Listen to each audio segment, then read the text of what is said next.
Så finns ju en gäst att jätla bor här i Kvonn och det är Magnus Rasmussen. Han är borgarstjör i Ronavika kommun och Anna hon är i Tunnare kommun Magnus. Har du fyllt vi nu i X-Factor?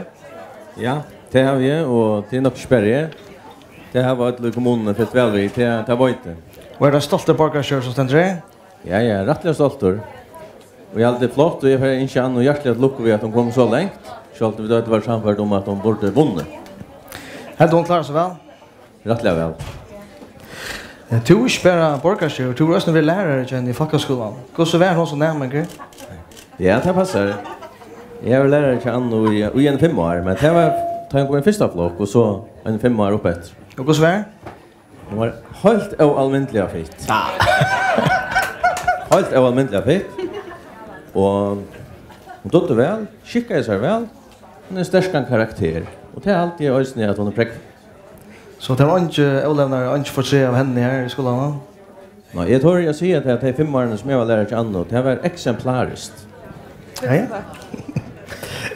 Men nu har vi näck fram i Danmark en stöttna och känd helt om för att då att liksom fotoservice ner. Det är just ånga löt och i. Ånga löt och i det. Vi hade ju ösning att hon är långt och mäknad att stanna till kväll och ta smända matas som hon gör. Det visste att hon är en stark karaktär. Vi hade ju ösning till att hvis man också är mest strå, alltså ta inte knäckar, bara det bocknar så rättar det sig uppåt.